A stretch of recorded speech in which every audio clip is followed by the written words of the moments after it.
പ്രാർത്ഥിക്കാം. പരിശുദ്ധൻ നിത്യമായ ദൈവമേ, സ്വർഗീയ പിതാവേ, തിരുനാമത്തെ വാഴ്ത്തുന്നു, സ്തുതിക്കുന്നു.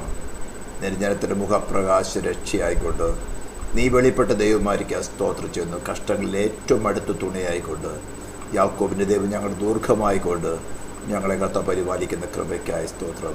ജാതികൾ കുതിച്ചാലും രാജ്യങ്ങൾ കുലുങ്ങിയാലും കർത്താവ് കൈവിടാത്തവനായിക്കൊണ്ട് ഞങ്ങളുടെ കഷ്ടങ്ങൾ ഏറ്റവും അടുത്ത തുണയായിക്കൊണ്ട് ഞങ്ങൾ കൂടിയിരിക്കുന്നുണ്ടെന്ന് കർത്താവ് ഞങ്ങൾക്ക് നീ വെളിപ്പെടുത്തി തരുന്ന കൃപയ്ക്കായി സ്തോത്രം ചെയ്യുന്നു. കർത്താവ് ലൈവായിട്ട് കേൾക്കുന്നവരുടെ ജനത്തിനും തുടർന്ന് കർത്താവ് യൂട്യൂബിൽ കൂടെ കേൾക്കുന്ന ജനത്തിനും നീ ആരെ കേൾപ്പിക്കാൻ ആഗ്രഹിക്കുന്നു അവർക്കും കർത്താവിൻ്റെ സാന്നിധ്യം അനുഭവിച്ചവരാണ് കൃപ കൊടുത്താട്ടെന്ന് പ്രാർത്ഥിക്കുന്നു. തിരുവഴുത്തുള്ള ധ്യാനിപ്പം കൃപ നൽകിയാട്ടെ, യേശു ക്രിസ്തുവിൻ്റെ നാമത്തിൽ തന്നെ സ്തോത്രം. ദൈവമായ കർത്താവ് നമ്മളെ സഹായിക്കട്ടെ. കഴിഞ്ഞ ചില ദിവസങ്ങളായിട്ട് മാസങ്ങളായിട്ട് തന്നെ നമ്മൾ ചിന്തിച്ചുകൊണ്ടിരുന്ന വിഷയമാണ് the relations of Christ to the church, അല്ലെങ്കിൽ ക്രിസ്തുവും അവൻ്റെ ശരീരവുമായിട്ടുള്ള ബന്ധം, റിലേഷൻസ്. അത് എഫേസ്യ ലേഖനത്തിലും കൊളോസ്യ ലേഖനത്തിനെ ആസ്പദമാക്കിയിട്ടാണ് നമ്മൾ പഠിച്ചുകൊണ്ടിരിക്കുന്നത്. കൊളോസ്യ ലേഖനത്തിലാണ് ശിരസ്സിനെ കുറിച്ച്, ക്രിസ്തുവിനെ കുറിച്ചുള്ള കാര്യങ്ങൾ കൂടുതൽ പറഞ്ഞിരിക്കുന്നത്. അതേപോലെ ശരീരത്തെക്കുറിച്ച് പറഞ്ഞിരിക്കുന്നതാണ് എഫേസ്യ ലേഖനം. അതുകൊണ്ടാണ് ഈ രണ്ട് ലേഖനങ്ങൾ എടുക്കാനുള്ള കാരണം. എന്നാൽ ആ സമയത്ത് മറ്റ് പല ലേഖനങ്ങളിൽ നമുക്ക് അതിൻ്റെ റെഫറൻസുകൾ പല കാര്യങ്ങൾ ചിന്തിക്കാനുണ്ട്. ഇത് നമ്മൾ വ്യക്തിപരമായിട്ട് പണിയുന്ന ചർച്ച്. ഞാൻ എപ്പോഴും ഓർപ്പിക്കുന്ന ആരെങ്കിലും പുതുതായിട്ട് കേൾക്കുന്നവരുണ്ടെങ്കിൽ നമ്മുടെ ഫിസിക്കലായിട്ടുള്ള ചർച്ചല്ല. ഇന്ന് നമ്മൾ ഓരോ വ്യക്തികളാണ് ചർച്ച്. അതിനകത്ത് പല പല പ്രശ്നങ്ങളുണ്ടാകും, പല പലതുണ്ടാവും. നമ്മൾ ഇപ്പോൾ ക്രിസ്തുവുമായിട്ട് ഒരു വിവാഹം നിശ്ചയം ചെയ്തിരിക്കുകയാണ്. ഇതിനിടയ്ക്ക് പല പല ഇടർച്ചകളൊക്കെ ഉണ്ട്. പക്ഷേ നമ്മൾ സ്ലോവിൽ അവനായിട്ട് മെർജായി ഒന്നായി തീരും. നാം സ്നാനത്തിൽ അവരോട് കൂടെ അടക്കപ്പെട്ടു, അവരോട് കൂടെ ക്രൂശിക്കപ്പെട്ടു, പുനരുദ്ധാന ശക്തി നമ്മൾ മുന്നോട്ട് പോവുകയാണ്. ഇതിനിടയ്ക്ക് നമ്മളിലുള്ളതായിട്ടുള്ള ഹ്യൂമൻ നേച്ചറിനെ മാറ്റിയെടുത്തുകൊണ്ട് ഡിവൈൻ നേച്ചർ നമ്മൾ കൊണ്ടുവരണം. ഇതാണ് സാങ്ക്ടിഫിക്കേഷൻ എന്ന് പറയുന്നത്. അതിനാണ് നമുക്ക് ഇടയ്ക്കിടയ്ക്കിട്ട് പരിശുദ്ധാത്മാവ് നമുക്ക് സഹിക്കാവുന്ന വിധത്തിലുള്ള ട്രയൽസ്, നമ്മുടെ ബലഹീനത വെളിപ്പെടുത്തുക. ആ പെർട്ടിക്കുലർ ട്രയലിൻ്റെ മുമ്പിൽ നമ്മുടെ ബലഹീനത വെളിപ്പെടുത്തുവാൻ. ചിലപ്പോൾ നമുക്ക് ഫിസിക്കലായിട്ടുള്ള ആരോഗ്യമായിരിക്കും വേണ്ടത്, നമുക്ക് ചിലപ്പോൾ സ്പിരിച്വൽ സപ്പോർട്ടായിരിക്കും വേണ്ടത്, ചിലപ്പോൾ നമുക്ക് റെസ്റ്റായിരിക്കും വേണ്ടത്. എങ്ങനെ എപ്പോൾ വേണമെന്ന് ദൈവത്തിൻ്റെ പരിശുദ്ധാത്മാവിന് നല്ലവണ്ണം അറിയാം. അതിനൊത്തവണ്ണം നമ്മെ കൂടാതെ ആ പെർട്ടിക്കുലർ സ്റ്റേജ് നമുക്ക് ഓവർകം ചെയ്യാൻ പറ്റുകയില്ല എന്ന് നമുക്ക് മനസ്സിലാക്കി തന്ന് നമ്മളത് അക്നോളജ് ചെയ്യുമ്പോൾ ആ പുനരുദ്ധാന ശക്തി ഉയർത്തെന്നിട്ട് അവന് ക്രിസ്തുവിനെ തന്നെ അവനെ പേഴ്സണായിട്ട് നമ്മൾ വെളിപ്പെടുത്തും. ആ സമയത്ത് നമുക്ക് വ്യക്തമായിട്ട് തിരിച്ചറിയാം നമ്മുടെ പേഴ്സണായിട്ടുള്ള ആ നമ്മുടെ വീക്ക്നെസ്സും ആ പുനരുദ്ധാന ശക്തി വന്നതിന് ശേഷമുള്ള ഡിഫറൻസ് നമുക്ക് വളരെ വ്യക്തമായിട്ട് തിരിച്ചറിയാം. നല്ല കോൺഫിഡൻസ്, വചനത്തിൽ നല്ല വിശ്വാസം, ക്രിസ്തുവിൽ നല്ല പ്രത്യാശ, നല്ല ഉറപ്പ്, ഒരു ചേഞ്ചും ഉണ്ടാവില്ല. പിന്നെ എന്ത് കാര്യം നമുക്ക് ചെയ്യാനുണ്ടോ അത് ചെയ്യാനുള്ള ജ്ഞാനം കൂടെ തരും. അതാണ് പറയുന്നത്, അവൻ തന്നെ നമ്മുടെ ജ്ഞാനം, നമ്മുടെ നീതീകരണം, നമ്മുടെ തേജസ്, ഇതെല്ലാം നമുക്ക് അനുഭവിച്ചറിയാൻ സാധിക്കും. അപ്പോൾ ഇതെല്ലാം കാര്യങ്ങളും ചിന്തിച്ച് വരുന്നത് എങ്ങനെയാണ് നമ്മുടെ പണി നടക്കുന്നത്, അതിൽ കൂട്ടത്തിൽ നമ്മൾ എങ്ങനെ കോപ്പറേറ്റ് ചെയ്യണം. ദൈവത്തിൻ്റെ പരിശുദ്ധാത്മാവ് നാം കൂടെ ചേർന്ന് ചെയ്യുന്ന പണിയാണ്. നാം കോപ്പറേറ്റ് ചെയ്താൽ മാത്രമേ, നമ്മുടെ കൺസെൻറ്റ് കൂടാതെ ദൈവത്തിൻ്റെ ആത്മാവിന് ഒന്നും ചെയ്യാൻ സാധ്യമല്ല. ഓക്കെ, നമ്മൾ കഴിഞ്ഞ ദിവസം ചിന്തിച്ചതായിരുന്നു കൊളോസ്യ ലേഖനം 3-ാം അധ്യായത്തിൽ 1-ാം വാക്യത്തിൻ്റെ ഫസ്റ്റ് വേർഡ് മാത്രമേ ചിന്തിച്ചുള്ളൂ. നിങ്ങൾ ക്രിസ്തുവിനോടുകൂടെ ഉയർത്തെഴുന്നേറ്റിരിക്കുന്നു എങ്കിൽ. ഇത് ഞാൻ കുറച്ചും കൂടി ഒന്ന് സ്ട്രെസ് ചെയ്യാൻ ആഗ്രഹിക്കുകയാണ്. ഇത് മനസ്സിലായാൽ കർത്താവിൻ്റെ പണി നമ്മൾ നടക്കുന്നുണ്ടോ, എന്തുകൊണ്ട് നടക്കുന്നില്ല, എന്തെങ്കിലും വ്യാജമായ പണിയാണ് നടക്കുന്നത്, ദുഷ്ടാത്മാവ് നമ്മളെ ഡിസീവ് ചെയ്തുകൊണ്ട് ഡിസംഷനിലാണ് കൊണ്ടുപോയിക്കൊണ്ടിരിക്കുന്നത്. ഈ ക്രിസ്ത്യൻഡത്തിൽ 99% ഡിസംഷനിലാണ് പോയിക്കൊണ്ടിരിക്കുന്നത്. അത് വളരെ വ്യക്തമായിട്ട് 2 തെസ്സലോനിക്കൻസിൽ കർത്താവ് പറഞ്ഞിരിക്കുന്നത്, ദൈവത്തിൻ്റെ ആത്മാവ് രേഖപ്പെടുത്തി വച്ചിരിക്കുന്നത്, സത്യത്തെ സ്നേഹിച്ച് കൈക്കൊള്ളാകിയാൽ. അതായത് നമ്മുടെ ഈ ട്രയൽസ് ഞാൻ ഈ പറയുന്നത് പോലെ നമ്മുടെ വീക്ക്നെസ് നമുക്ക് വെളിപ്പെടുത്തുമ്പോൾ, ശരിക്കും മനസ്സിലാക്കണം കേട്ടോ, നമുക്കുള്ള വീക്ക്നെസ് നമുക്ക് വെളിപ്പെടുത്തുമ്പോൾ,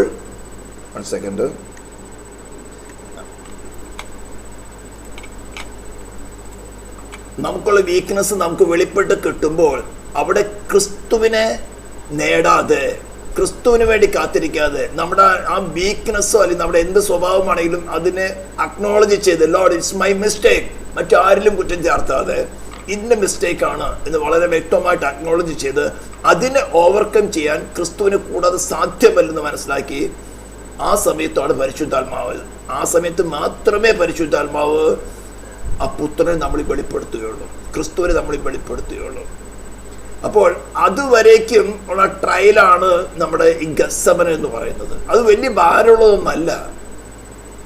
അപ്പോൾ അവിടെ തെസ്സലോനിക്കനകത്ത് പറഞ്ഞ് ഇങ്ങനെ ആ വിഷയം വരുമ്പോൾ പുത്രനെ സ്നേഹിച്ച് കൈക്കൊള്ളാൻ, അവിടെ പുത്രൻ എന്ന വാക്കല്ല ഉപയോഗിച്ചിരിക്കുന്നത്, സത്യത്തെ സ്നേഹിച്ച് കൈക്കൊള്ളാകിയാൽ അവർ ന്യായവിധി ചെന്നപ്പെടേണ്ടതിന് ബോഷ്ക്ക് വിശ്വസിക്കുമാറ് ദൈവം തന്നെ അവർക്ക് വ്യാജത്തിന്റെ വ്യാപാര ശക്തി അയക്കുകയാണ്. ആ വാക്യം വായിച്ചിട്ട് അങ്ങ് പോവാം. 2 തെസ്സലോനിക്കൻസ് ചാപ്റ്റർ 2 വേഴ്സ് 9 തുടങ്ങിയാണ് വായിക്കേണ്ടത്. അധർമ്മമൂർത്തിയുടെ പ്രത്യക്ഷത, അധർമ്മമൂർത്തി എന്ന് പറഞ്ഞാൽ ആന്റി ക്രൈസ്റ്റ്, നശിച്ചു പോകുന്നവർക്ക് സാത്താന്റെ വ്യാപാര ശക്തിക്ക് ഒത്തവണ്ണം വ്യാജമായ സകല ശക്തിയോടും അടയാളങ്ങളോടും അത്ഭുതങ്ങളോടും അനീതിയുടെ സകല വഞ്ചനയോടും കൂടി ആയിരിക്കും. വഞ്ചനപ്പെട്ടു പോകുമ്പോൾ അവർ മനസ്സിലാക്കുന്നില്ല ഞങ്ങൾ വഞ്ചിക്കപ്പെടുകയാണെന്ന്. ബോഷ്കിന് സത്യമെന്ന് വിശ്വസിക്കാനേ പറ്റുള്ളൂ. ഇതുകൊണ്ട് ഞാൻ പറയുന്നത് എപ്പോഴും ദൈവത്തിന്റെ പരിശുദ്ധാത്മാവിനെ നമുക്ക് സത്യം ഗ്രഹിപ്പിച്ചു തരാൻ സാധിക്കുകയുള്ളൂ. അവിടെ നമ്മൾ ദൈവത്തിന്റെ ആത്മാവിനോട് വളരെ ഈൽഡ് ചെയ്ത് വളരെ താഴ്മയോടുകൂടെ ഇരുന്നാൽ മാത്രമേ സാധ്യമുള്ളൂ. സ്തോത്രം.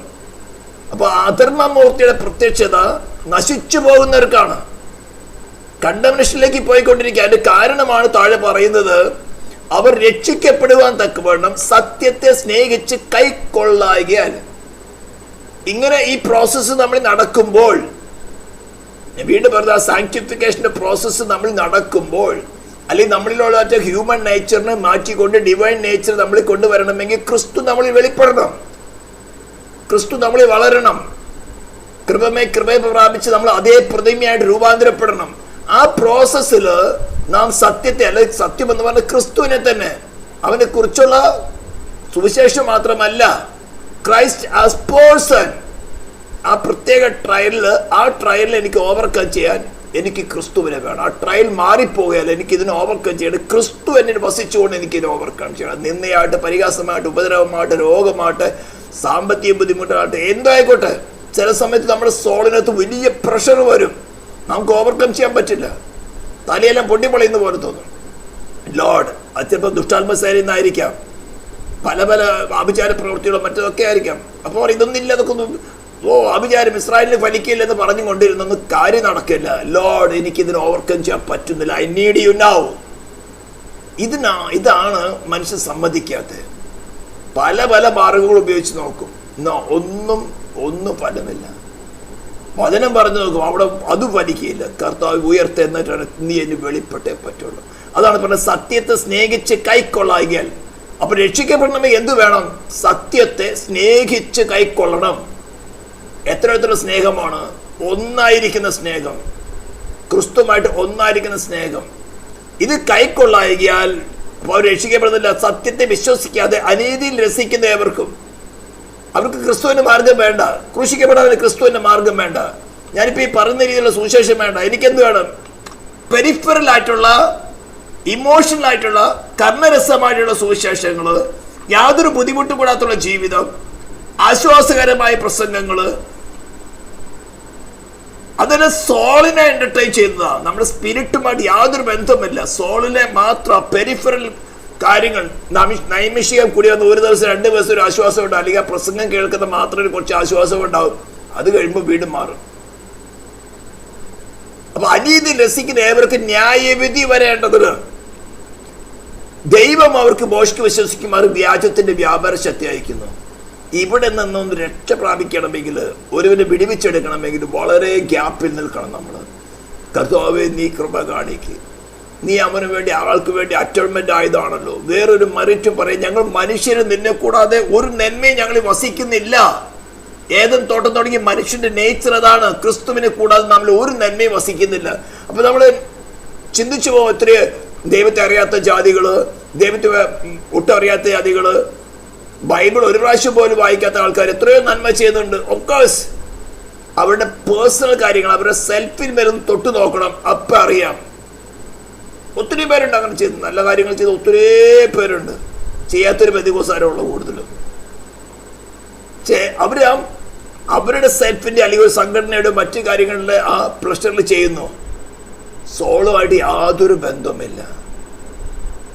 എന്നാൽ നമ്മ എന്തിനാ വിളിച്ചിരിക്കുന്നത്? സൽപ്രവൃത്തികൾക്ക് വേണ്ടി വിളിക്കപ്പെട്ടിരിക്കുന്നത്. ഞാൻ രക്ഷിക്കപ്പെട്ടതുപോലെ സൽപ്രവൃത്തിയിൽ അടഞ്ഞു പോയാലും ചെയ്തു. അതാണ് പറഞ്ഞു വരുന്നത് കൊളോസ്യ ലേഖനത്തിൽ 3-ാം അധ്യായത്തില്, നിങ്ങൾ ക്രിസ്തുവിനോട് കൂടെ ഉയർത്തെഴുന്നേറ്റിരിക്കുന്നു എങ്കിൽ. അപ്പൊ ഈ ഉയർത്തെഴുന്നേൽപ്പ് എങ്ങനെ നടക്കണോ എന്ന കാര്യമാണ് ഇന്നലെ ഞാൻ ചെയ്തത്. ഫസ്റ്റ് ഒറിജിനൽ സിന്നിൽ നിന്നുള്ള ഉയർത്തെഴുന്നേൽപ്പ്.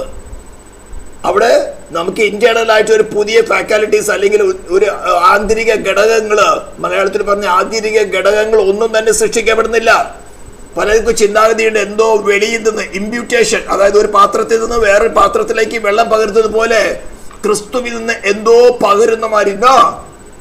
അതിനൊക്കെ ചില പാസ്റ്റർമാര് തലയിൽ കഴിച്ച് 2 കുലുക്കൊക്കെ കുലുക്കി എന്തോ അതിന് അകത്തുനിന്ന് പുറത്തു വരേണ്ടതാണ്.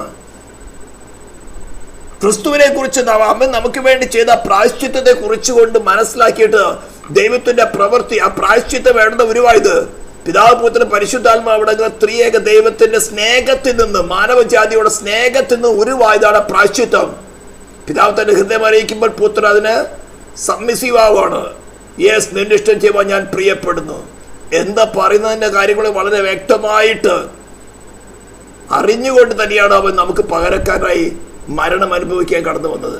അവന് നമ്മൾ സ്നേഹത്തിൽ, അവിടെ നമുക്ക് ക്രിസ്തുവിനെ കൈക്കൊള്ളുന്നത് കൊണ്ട് ഒന്നും നഷ്ടപ്പെടാനില്ല. പലവർക്കും ചിന്തയുള്ളത്, സ്നാനപ്പെട്ട് കഴിഞ്ഞാൽ അല്ലെങ്കിൽ ക്രിസ്തുവിന് ചേർന്ന് കഴിഞ്ഞാൽ അത് ചെയ്യാൻ പറ്റില്ല, ഇത് ചെയ്യാൻ പറ്റില്ല, അങ്ങനെ ചെയ്യാൻ പറ്റില്ല, ഇങ്ങനെ ചെയ്യാൻ പറ്റില്ല. ഇതെല്ലാം മൊറാലിറ്റി അല്ലെങ്കിൽ ലീഗലിസം. അതല്ല, ക്രിസ്തു നമ്മളിൽ വസിച്ചുകൊണ്ട് നമ്മുടെ രക്ഷ അക്കംപ്ലിഷ് ചെയ്യുവാത്തക്ക വേണം, അല്ലെ ആദ്യം തന്നെ ദൈവത്തോട് നിരപ്പ് പ്രാപിക്കത്തക്ക വേണം. എന്ത് നമുക്ക് വേണമോ അതാണ് അവൻ ചെയ്തെടുക്കുന്നത്, നമ്മളെ നശിപ്പിക്കുവാനല്ല. പലർക്കും അങ്ങനെ ചിന്താഗതിയുണ്ട്, അങ്ങനെ പേടിപ്പെടുത്തുന്ന പ്രസംഗങ്ങളും ഉണ്ട്. അപ്പോൾ ആ ഫസ്റ്റ് സിന്നിൽ നിന്നുള്ള സമയത്ത് ശരിക്കും എല്ലാവരും ഇന്ന് വിറച്ചുകൊണ്ട് മുട്ടുമടക്കും. കാരണം ദൈവത്തിന്റെ ആത്മാവ് എല്ലാ വഴികളും ബ്ലോക്ക് ചെയ്യും. ആരോഗ്യം, സമ്പത്ത്, പല കാര്യങ്ങളും എവിടെ ബ്ലോക്ക് ചെയ്യണം അവിടെ ബ്ലോക്ക് ചെയ്തിട്ട് അവൻ ആഗ്രഹിക്കുന്ന നിലവാരത്തിലേക്ക് കൊണ്ടുവന്നിട്ടാണ് റിലീസ് ചെയ്യുന്നത്. ഇതാ നിനക്ക് വേണ്ടി പ്രായശ്ചിത്തമായി തീർന്നവൻ, കൈക്കൊണ്ടോളൂ, ഏറ്റുകൊള്ളുക. ഹല്ലേലൂയ. അവിടെ ഏറ്റവും സമാധാനം കിട്ടി, ദൈവമായിട്ട് നിരപ്പ് പ്രാപിച്ചു. പിന്നെയാണ് നമുക്ക് മരുഭൂ യാത്ര തുടങ്ങുന്നത്. അവിടെയാണ് ശരിയായ ഉപദേശം കിട്ടിയില്ലെങ്കിൽ എന്തുകൊണ്ടാണ് മരുഭൂമി, എന്തിനാ മരുഭൂമിയുടെ ആവശ്യം, എന്തുകൊണ്ടാണ് മുഖം വെക്കേണ്ടി വരുന്നത്?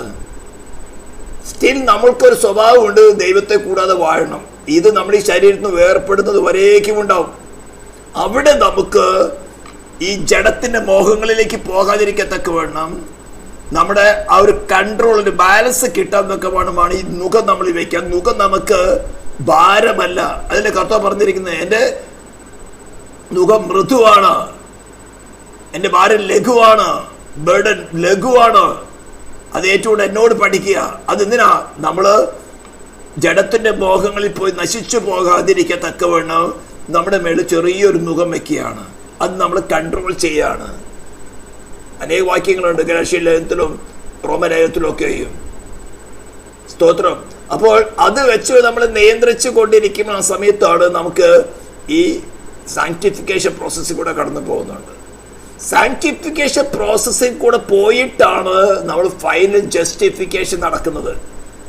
സംശയം ഉണ്ടാകേണ്ട, നമ്മൾ ഫസ്റ്റ് കൺവിക്ഷൻ വരുന്ന സമയത്ത്, കൺവെർട്ട് ആകുന്ന സമയത്ത് നമ്മുടെ ജസ്റ്റിഫിക്കേഷൻ നടന്നു, മൂവ്മെന്റ് നടന്നു, പിന്നെയും വീട് പോകാം.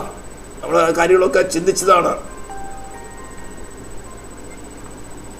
ഒരു സെക്കൻഡ്. നമ്മളെ കാര്യങ്ങൾ വളരെ വ്യക്തമായി ചിന്തിച്ചിട്ടുള്ളവരാണ്. അപ്പോൾ ആ പ്രോസസ്സ് നടക്കുന്നത്, അതായത് സയന്റിഫിക്കേഷന്റെ പ്രോസസ്സ് നടക്കുന്ന സമയത്ത് ഉള്ള കാര്യമാണ് പറഞ്ഞിരിക്കുന്നത്. നിങ്ങൾ ഉയർത്തെഴുന്നേറ്റിരിക്കുന്നവരാണ്, ക്രിസ്തുവിനോട് കൂടെ എന്ത് ചെയ്തു? മരിച്ചു, അടക്കപ്പെട്ടു. ഇനി നമ്മൾ ജീവിക്കുന്നത് നമ്മളല്ല. ഇതാണ് ഞാൻ പറയുന്നത് എപ്പോഴും. നമ്മൾ ക്രിസ്തുവിനോട് കൂടെ മരിച്ചു, ക്രിസ്തുവിനോട് കൂടെ അടക്കപ്പെട്ടെങ്കിൽ ഞങ്ങളെല്ലാം കൈവിട്ടു പോയി. അന്യനും പരദേശിക്കും തോന്നുവനൊക്കെ നമ്മുടെ മേൽ വണ്ടി ഓടിക്കാന്നല്ല അതിന്റെ അർത്ഥം. അതെന്തിനാ? തൽക്കാലത്തേക്ക് നിന്നിൽ ആശ്രയിക്കുമോ, അല്ലെങ്കിൽ ആ പുനരുദ്ധാന ശക്തിക്ക് വേണ്ടി കാത്തിരിക്കുമോ? ക്രിസ്തുവിന് മഹത്വം കൊടുക്കുമോ? നിന്നൊന്ന് മനസ്സിലാക്കിയെടുക്കാൻ വേണ്ടിയിട്ട് മാത്രം ആ ഡിഫറൻസ് നിനക്ക് മനസ്സിലാക്കി തരാം. അല്ലാതെ നിന്നെ മറ്റുള്ളവർക്ക് ജാതിക്ക് വഴിലെറിഞ്ഞിട്ടിട്ട് ചെന്നായും പട്ടിയും കടിക്കാൻ വേണ്ടി വിട്ടുകൊടുക്കല്ല. നിന്നെ അവന്റെ ഉള്ളം കയ്യിൽ വരച്ചിട്ടാണ്, തന്റെ ഉള്ളം കയ്യിൽ വെച്ചിട്ടാണ് നിനക്ക് ആ പരിശോധന നടത്തുന്നത്. നിന്നെ നശിപ്പിക്കുവാനല്ല, നിന്നെ തേജസ് കൂട്ടി, അതായത് ക്രിസ്തുവിനെ കൂട്ടി കൂട്ടി കൂട്ടി തന്ന അതേ പ്രതിമയായിട്ട് രൂപാന്തരപ്പെടുത്തുവാനാണ്. അവിടെ ഭയക്കേണ്ട കാര്യമില്ല. എന്നാലും ഞാൻ പറഞ്ഞില്ലായിരുന്നോ, യശയ്യാപ്രവചനം 50-8 വാക്യത്തിൽ നിന്ന്, എന്നെ നീതീകരിക്കുന്നവൻ എന്റെ വലതുഭാഗത്തുണ്ട്. ക്രിസ്തുവിൽ വിശ്വസിക്കുന്നവനെ നീതീകരിക്കുന്നത് സൗജന്യമായിട്ടാണ്. നീതീകരിക്കുക എന്ന് പറഞ്ഞാൽ ദൈവത്തോട് കൂടെ നിൽപ്പാൻ യോഗ്യനെന്ന്, യാതൊരു കുറവുമില്ലാത്തവനായി, പാപം ക്ഷമിച്ച് കിട്ടിയവനായിട്ടല്ല, ഒരു കാലത്തും പാപം ചെയ്യാത്തവനായിട്ട്. വെളിപ്പാട് പുസ്തകത്തിൽ പറയുന്നത് പോലെ വെള്ളക്കല്ല് വാങ്ങുവാൻ യോഗ്യനായിട്ടാണ് ഡിവൈൻ ഗവൺമെന്റ് കാണുന്നത്. ക്രിസ്തുവിനെ കുറിച്ച് പറഞ്ഞിരിക്കുന്ന വാക്യമാണ്, എന്നെ നീതീകരിക്കുന്നവൻ എന്റെ വലത്തുഭാഗത്തുണ്ട്. ക്രിസ്തുവിനെ കുറിച്ച് പറഞ്ഞിരിക്കുന്നെങ്കിൽ ക്രിസ്തുവിനോട് കൂടെ ഉയർത്തെഴുന്നേറ്റിരിക്കുന്ന നമ്മെ കുറിച്ച് ഒന്ന് തന്നെ പറയുന്നത്. സിമ്പിൾ ലാംഗ്വേജ് അല്ലേ ഞാൻ പറഞ്ഞത്. അവനോട് കൂടെ നാം മരിച്ചു, അവനോട് കൂടെ അടക്കപ്പെട്ടു. സ്നാനത്തിൽ നാം വെള്ളത്തിൽ നിന്ന് കയറി വരുമ്പോൾ എന്താ പറയുന്നത്? തുടർന്നുള്ള ജീവിതം അവനെപ്പോലെ നാം കോപ്പി ചെയ്യല്ല ചെയ്യുന്നത്. അവൻ നമ്മിൽ വസിച്ചുകൊണ്ട് തന്റെ പ്രവൃത്തി നമ്മിൽ കൂടെ ചെയ്തെടുക്കുകയാണ്. അയ്യോ, അങ്ങനെയാണെങ്കിൽ നമുക്ക് ഇത്ര കഷ്ടപ്പാട് എന്താ, ഇത്ര ബുദ്ധിമുട്ട് എന്താ? അത് നമ്മൾ രൂപാന്തരപ്പെടുത്തിയെടുക്കാൻ വേണ്ടി മാത്രം. അത് വലിയ ലോങ് പ്രോസസ് ഒന്നല്ല, ലോങ് പ്രോസസ് അല്ല. ചിലപ്പോൾ ദിവസങ്ങളെടുക്കും, ചിലപ്പോൾ മണിക്കൂറുകൾ മതി, ചിലപ്പോൾ നിമിഷങ്ങൾ മതി. അവിടെ ഓരോ കാര്യങ്ങളും ദൈവം നിന്റെ ഹിതപ്രകാരം ഇത്രയും സ്നേഹിച്ച് എനിക്ക് ഈ സത്യം മനസ്സിലാക്കി തന്നുവെങ്കിൽ നീ മാറ്റമില്ലാത്തവരാണല്ലോ. നിനക്ക് മാറാൻ സാധ്യമല്ല. നിന്റെ പ്രോമിസുകളോ നിന്റെ വാഗ്ദത്തങ്ങളോ ഒന്നും തന്നെ നീ മാറുന്നില്ല. നീ എന്നെ നീതീകരിക്കുന്നവനാ. ക്രിസ്തുവിൽ ആശ്രയിക്കുന്നവന് ഒരു വിധത്തിലും നീതീകരണത്തിന് മാറ്റമില്ല. ആ മാറണമെങ്കിൽ അവനെ ഇനി സ്വർഗത്തിൽ താഴെ ഇറക്കണം. ആർക്കെങ്കിലും പറ്റുമോ? അപ്പൊ അവനെനി സ്വർഗത്തിൽ താഴെ ഇറക്കുന്ന പരിപാടിയില്ല. അവൻ നീതീകരിക്കപ്പെട്ടവനാണ്. സ്തോത്രം. അങ്ങനെ അവന് വിശ്വസിക്കുന്നവരെയും അവനെ പോലെ നീതിമാനായിട്ടാണ് കണക്കിടുന്നത്. അത് പൂർണ്ണമായിട്ടും ഇപ്പോൾ വെളിപ്പെടുന്നില്ല. യോഹന്നാന്റെ ലേഖനത്തിൽ പറഞ്ഞിരിക്കുന്ന പോലെ അവൻ വരുന്ന സമയത്ത് അത് വെളിപ്പെടും. അതുകൊണ്ട് നമുക്ക് ലഭിക്കുന്ന ഓരോ അവസരങ്ങളും നമ്മൾ സെൽഫിനെ ഡിനൈ ചെയ്ത്, റിനൗൺസ് ചെയ്ത്, ഈ സെൽഫ് എന്ന് പറയുമ്പോൾ നിങ്ങൾ വിചാരിക്കുന്നത് എന്തോ ചീഞ്ഞളിഞ്ഞ സാധനമാണ്. ഇന്നോ പരിശുദ്ധാത്മാവിനെ കൂടാതെയുള്ള നമ്മുടെ ഹ്യൂമൻ നേച്ചർ, പരിശുദ്ധാത്മാവിനെ കൂടാതെയുള്ള നമ്മുടെ ഹ്യൂമൻ നേച്ചറിന്റെ പറയുന്ന പേരാണ് ഈ സെൽഫ് എന്ന് പറയുന്നത്. അത് ചീഞ്ഞളിഞ്ഞൊന്നല്ല, നമ്മൾ അതും കൊണ്ട് നടക്കുന്നത്. അതുകൊണ്ട് എപ്പോഴും പരിശുദ്ധാത്മാവ് നമ്മളെ നടത്തുവാൻ തക്കവണ്ണം നമ്മെ ഏൽപ്പിച്ചു കൊടുക്കുമ്പോൾ നമ്മളിലുള്ള കുറവുകളെയോ നമുക്ക് സഹിക്കാത്ത വിധത്തിലോ ഒന്ന് വെളിപ്പെടുത്തി നോക്ക്. ഇത് നിനക്ക് മുന്നോട്ട് പോകാൻ കാര്യത്തിൽ കുറച്ച് ബുദ്ധിമുട്ടാ. റീനൗൺസ് ദാറ്റ്. ഞാൻ ഇന്നലെ പറഞ്ഞ സംഗീതക്കാരൻ പറയുന്നതാണ്, വ്യസനത്തിലുള്ള മാർഗം എന്നിലുണ്ടോ എന്ന് നോക്കി ശാശ്വത മാർഗത്തിലേക്ക് എന്നെ നടത്തണമേ. അപ്പൊ അവൻ അങ്ങനെ നമ്മൾ പല പ്രാവശ്യം പ്രാർത്ഥിച്ചിട്ടുണ്ടാവും, സംഗീതത്തിന് വായിക്കുന്ന സമയത്തൊക്കെ ധ്യാനിച്ചിട്ടുണ്ടാവാം. പക്ഷെ റിയാലിറ്റി വരുമ്പോൾ നമ്മുടെ നേച്ചർ അതിന് സമ്മതിക്കില്ല. നമ്മുടെ നേച്ചർ, നമ്മുടെ സോളിന്റെ ഇഷ്ടം എന്ന് പറയുന്നത് എപ്പോഴും ശാന്തമായ ജീവിതം, ആരും പരിഹസിക്കരുത്, ആരും കുറ്റം പറയരുത്, ആരും ഉപദ്രവിക്കരുത്, സാമ്പത്തികമായി ബുദ്ധിമുട്ട്, വലിയ സമ്പത്തൊന്നും ഈ കർത്താവേ അന്നത്തെ കാര്യം നടന്നു പോയാൽ മതി എന്നുള്ള ചിന്താഗതിക്കുള്ളത് നമ്മുടെ സോള്. പക്ഷെ അതിനൊന്നും നമ്മളിത് പരിശോധിക്കുന്ന സമയത്താണ് നമ്മൾ വാസ്തവത്തിൽ ക്രിസ്തുവിൽ ആശ്രയിച്ചിട്ടുണ്ടോ, നമ്മുടെ വിശ്വാസം ജെന്യുവിനാണ് ഒന്ന് പരിശോധിക്കപ്പെടുന്ന എന്താ ബുദ്ധിമുട്ടുള്ളത്.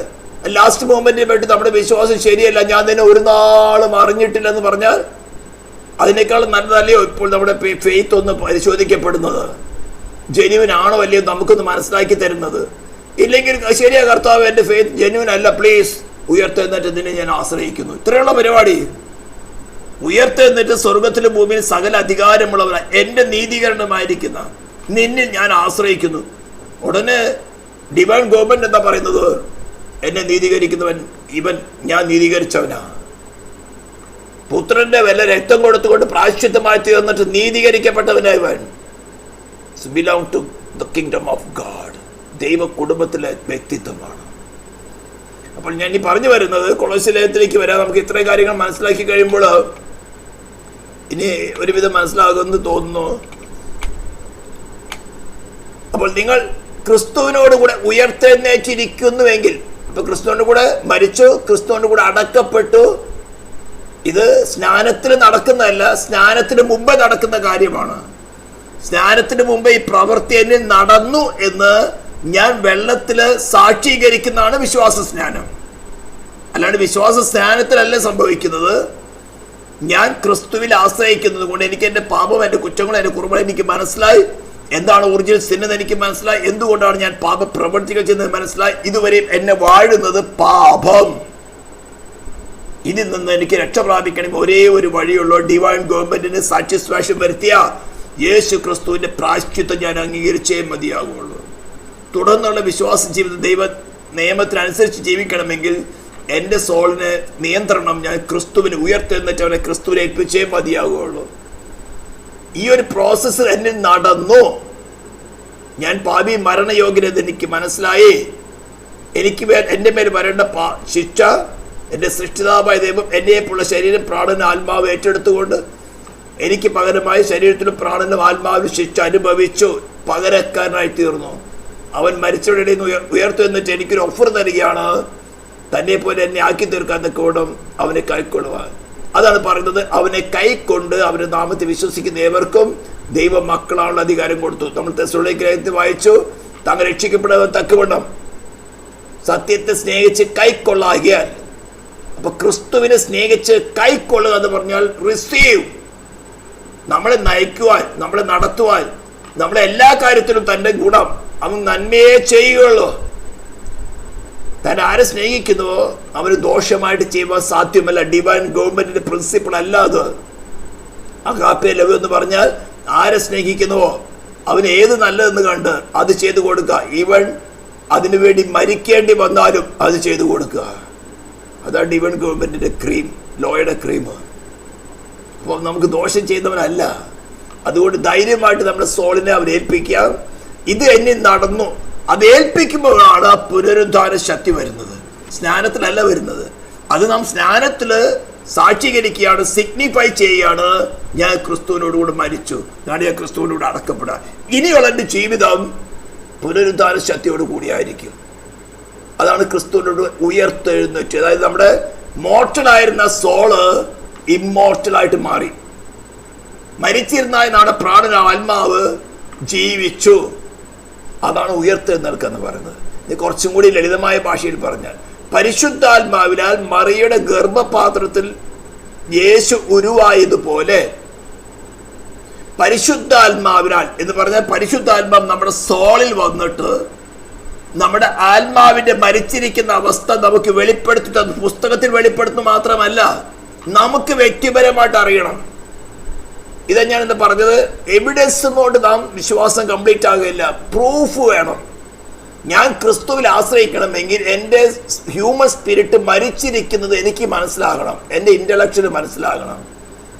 അല്ലാത്തോളം ഒക്കെ ശരിയാ, സുവിശേഷം ശരിയാ, ക്രിസ്തീയ കുടുംബത്തിൽ ജനിച്ചോ അല്ലെങ്കിൽ വിശ്വാസികളുടെ കുടുംബത്തിൽ ജനിച്ചോ എന്നൊക്കെ പറഞ്ഞുകൊണ്ട് അങ്ങ് പെരിഫറലായിട്ട് വിശ്വസിക്കുന്നത് കൊണ്ട് എവിടെയെങ്കിലും ട്രയൽ വരുമ്പോൾ വഴുതിപ്പോകും. എന്നാൽ പരിശുദ്ധാത്മാവ് ആ സോളിന് തന്നെ മരിച്ചിരിക്കുന്ന അവസ്ഥയെ വെളിപ്പെടുത്തുമ്പോഴാണ് അയ്യോ എന്ന് മനസ്സിലാവുന്നത്. അപ്പോൾ മാത്രമേ നിത്യജീവനായി ക്രിസ്തുവിനെ കാക്ഷിക്കുകയുള്ളൂ. അതാണ് ആ ആത്മാവിന്റെ ഡിസൈൻ. അങ്ങനെയാണ് ഞാൻ പല പ്രാവശ്യം പറഞ്ഞിട്ടുണ്ട്. ശരീരം ഭക്ഷണത്തിന് വേണ്ടി കാക്ഷിക്കുന്നു, സോള് ജ്ഞാനത്തിന് വേണ്ടി കാക്ഷിക്കുന്നു, സ്പിരിറ്റ് ജീവനുള്ളവനായി ക്രിസ്തുവിന് വേണ്ടി കാക്ഷിക്കുന്നു. ഇത് കിട്ടുന്നില്ലെങ്കിൽ ഒരു സമയത്ത് അത് പിടിച്ചു മേടിക്കും. ഭക്ഷണം കിട്ടിയില്ലെങ്കിൽ എന്ത് ചെയ്യും? ബെഗ് ചെയ്താലും ശരീരത്തിന് ആവശ്യമുള്ള കാര്യം നടത്തും, അല്ലെങ്കിൽ മോഷ്ടിക്കും. ജ്ഞാനം സമ്പാദിക്കാൻ വേണ്ടി തുടരെ ഈ ലോകത്തിന് മുഴുവൻ ജ്ഞാനം സമ്പാദിച്ചാലും അടുത്ത് റിസർച്ച് ചെയ്ത് തുടങ്ങും. ഇതേപോലെയാണ് ആത്മാവിൻ്റെ ദാഹം. 42-ാം സങ്കീർത്തനത്തിൽ ഓരോ പുത്രന്മാര് പറയുന്നതാണ്, എൻ്റെ ആത്മാവ് ദൈവത്തിനായി, ജീവനുള്ള ദൈവത്തിനായി തന്നെ ദാഹിക്കുന്നു. ഈ ദാഹം ഇപ്പോൾ തീർക്കാനാണ് ഞങ്ങൾ ഈ കിടന്ന് പ്രസംഗിക്കുന്നത്. ഇപ്പോൾ തീർത്തില്ലെങ്കിൽ ഒരു സമയത്ത് നമ്മൾ ഭക്ഷണം പിടിച്ചിരുന്ന് വിശപ്പ് അടക്കിയിരുന്ന് കുറേ സമയം വരുമ്പോൾ എന്തായിരിക്കും? ആരെങ്കിലും നിട്ട് കൈ തൊട്ട് അല്ലെങ്കിൽ വേസ്റ്റ് എന്ന് പറക്കി തിന്നും. ജ്ഞാനം ഇല്ലാതിരുന്ന് മോഡറായി പോയല്ലോ. ആവശ്യം വരുമ്പോൾ ജ്ഞാനം അന്വേഷിച്ചേ പറ്റുള്ളൂ. ഏതെങ്കിലും ബുദ്ധി കണ്ടെടുക്കും. അതേപോലെ തന്നെ ആത്മാവിൻ്റെ വിഷയം. ഇതിനാണ് പറയുന്നത് ഞങ്ങൾ ഈ കിടന്ന് പ്രസംഗിക്കുന്നത്. അപ്പൊ ഇന്നാക്റ്റീവ് ആയിരിക്കുന്ന അല്ലെങ്കിൽ മരിച്ചിരിക്കുന്ന സ്പിരിറ്റിനെ കുറിച്ച് പരിശുദ്ധാത്മ നമുക്ക് വെളിപ്പെടുത്തി തരുമ്പോൾ അപ്പോഴാണ് നാം ജീവന് വേണ്ടി കാക്ഷിക്കുന്നത്. അതുകൊണ്ട് പറഞ്ഞു, ഞാൻ തന്നെ പുനരുദ്ധാനം ജീവനുമാകുന്നു, ഞാൻ തന്നെ വഴിയും സത്യവും ജീവനുമാകുന്നു. അവൻ തന്നെ പേഴ്സണായിട്ട്, അവനെ കുറിച്ചുള്ള നോളജ് അല്ല, അത് ആ നോളജ് നമുക്ക് അവനെ സ്വീകരിക്കാൻ വേണ്ടി കിട്ടേണ്ട ഒരു അറിവിനാണ്. അത് കിട്ടുമ്പോൾ നമുക്ക് നല്ലവണ്ണം മനസ്സിലാകും, യെസ്, ഇപ്പോൾ എന്നെ വസിക്കുന്ന ഞാനല്ല, ക്രിസ്തു അത്രേ. അപ്പോഴേ നമുക്ക് പോളിനെ പോലെ പറയാൻ പറ്റുള്ളൂ, ഈ ഒരു അനുഭവം ഉണ്ട്. നിങ്ങൾക്ക് ആരെങ്കിലും ഈ അനുഭവം ഇല്ലെങ്കിൽ, കർത്താവ് എനിക്കൊരു അനുഭവം വേണം, എനിക്കൊരു അനുഭവം വേണം. അപ്പം നിങ്ങളുടെ സോളിൻ്റെ അവസ്ഥ മനസ്സിലാക്കി തരുമ്പോൾ ഭയപ്പെടേണ്ട, ലോർഡ് ഇതിനെ ഓവർകം ചെയ്താൽ നിന്നെ എനിക്കിപ്പോൾ വേണം. അങ്ങനെയാണ് നാം ക്രിസ്തുവിന് വളരുന്നത്. അപ്പോൾ ഉയർത്തെഴുന്നേറ്റിരിക്കുന്നവർ, അങ്ങനെ ഉയർത്തെഴുന്നേറ്റിരിക്കുന്നവർ പിന്നെ ഈ ലോകത്തിൽ ഭൂമിയിലുള്ളതിനോട് ദാഹമുണ്ടാകുകയില്ല. അവൻ ഉയരത്തിലുള്ള ചിന്തിക്കും, ഉയരത്തിലുള്ള കാര്യങ്ങൾ ധ്യാനിക്കും. ക്രിസ്തു എനിക്ക് വേണ്ടി എന്താ ചെയ്തത്, ഞാൻ എങ്ങനെ ഒരു സോളിനെ നേടാൻ സാധിക്കും. ഉയരത്തിലുള്ള ചിന്തിക്കാൻ പറഞ്ഞാൽ ക്രിസ്തുവിനെ നേടുക. ഇത് മനസ്സിലാക്കിയിട്ടാണ് പോള് പറയുന്നത്, എൻ്റെ പാരമ്പര്യങ്ങൾ, ഈ കാര്യങ്ങളൊക്കെ ഞാൻ പറഞ്ഞതൊക്കെ ഞാൻ ആകെ കൂട്ടി കെട്ടി നോക്കുമ്പോൾ വെറും ചപ്പ് ചോറ്. ആരാ? ക്രിസ്തുവിനെ കമ്പയർ ചെയ്യുമ്പോൾ. ഉയർത്തെഴുന്നേറ്റവനെ ക്രിസ്തുവിനെ നാം സമ്പാദിക്കുന്നത് കമ്പയർ ചെയ്യുമ്പോൾ ഈ സകലവും എനിക്ക് വെറും ചപ്പ് ചവറായിട്ട് തോന്നുന്നത്. ഇത് അനുഭവിച്ച ഒരു വ്യക്തിക്ക് നല്ലവണ്ണം പറയാൻ സാധിക്കും. ഇത് അനുഭവിക്കുവാനാണ് പറയുന്നത്. അപ്പോൾ ക്രിസ്തുവിനോട് ഉയർത്തെഴുന്നേറ്റിരിക്കുന്ന ഒരു വ്യക്തിക്ക് പിന്നെ ക്രിസ്തു ദൈവത്തിൻ്റെ വലത്തു ഭാഗത്തിരിക്കുന്ന ഇടമായി അത് ഓട്ടോമാറ്റിക്കായിട്ട് അന്വേഷിക്കും. ഇത് അന്വേഷിക്കുന്നതിൻ്റെ അർത്ഥം അവൻ ഉയർത്തെഴുന്നേറ്റിട്ടില്ല, അവൻ്റെ സ്പിരിറ്റ് ജീവിച്ചിട്ടില്ല. അല്ലെങ്കിൽ ജീവിച്ചിരുന്നു, പിന്നെ ഏതെങ്കിലും കാരണവശാൽ അല്പം ക്വയറ്റായിട്ടിരിക്കുക. കാരണം എന്താ? എവിടെയോ സിൻ കയറി വന്നു, എവിടെയോ അവിശ്വാസം കയറി വന്നു, എവിടെയോ ബാക്ക് സ്ലൈഡിങ് കയറി വന്നു. അതുകൊണ്ടൊക്കെയും തന്നെ പ്രസംഗങ്ങൾ കേൾക്കുമ്പോൾ, വചനം കേൾക്കുമ്പോൾ, കർത്താവേ സ്തോത്രം, നീ എന്നെ സ്നേഹിക്കുന്നത് കൊണ്ടാണല്ലോ എന്നോട് സംസാരിക്കുന്നത്. ഇങ്ങനെയാണ് നമ്മൾ മുന്നോട്ട് പോകുന്നത്.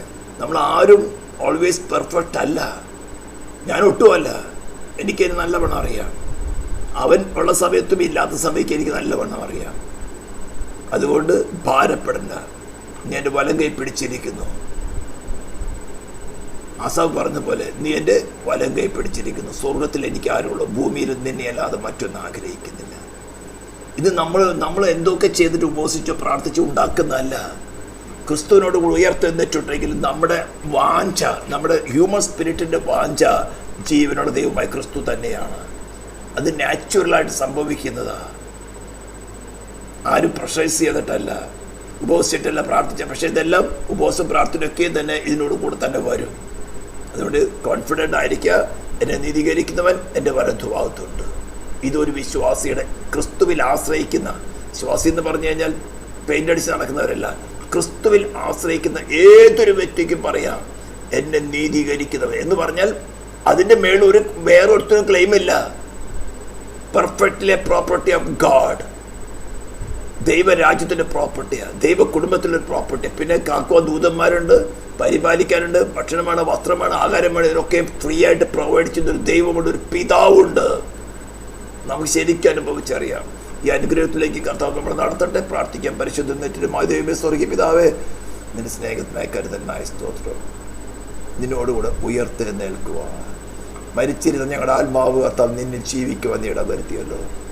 അന്ത്യത്തോളം കർത്താവ് വീഴാതെ വണ്ണം ഞങ്ങളെ സൂക്ഷിച്ച് നിന്റെ മഹിമാസന്നിധിയിൽ ഇപ്പോഴും എന്നേക്കും കളങ്കമില്ലാത്തവരായി ആനന്ദത്തോടെ നിർത്തുവാൻ നിന്റെ പ്രായശ്ചിത്തം മതിയായതാണ്. മറ്റൊരു മെറിറ്റ് ഞങ്ങൾക്ക് പറയാനില്ല കർത്താവ്. ഈ ശബ്ദം ഇപ്പോൾ കേൾക്കുന്ന, ഇനിയും വരുന്നത് കേൾക്കുന്നവർ, ഞങ്ങളുടെ തലമുറയോട് കർത്താവ് ഇത് അനുഭവിച്ചറിഞ്ഞ് നിന്നിൽ ഒന്നായി തിരുവാനിടയാകട്ടെ എന്ന് പ്രാർത്ഥിക്കുന്നു. പ്രാർത്ഥന കേട്ടതിനായി സ്തോത്രം. ഇസ്രായേലിൻ്റെ നിന്റെ നാമത്തിൽ ഞങ്ങൾ അനുഗ്രഹിച്ചുകൊണ്ട് പ്രാർത്ഥിക്കുന്നു. യേശു ക്രിസ്തുവിൻ്റെ നാമത്തിൽ തന്നെ സ്തോത്രം.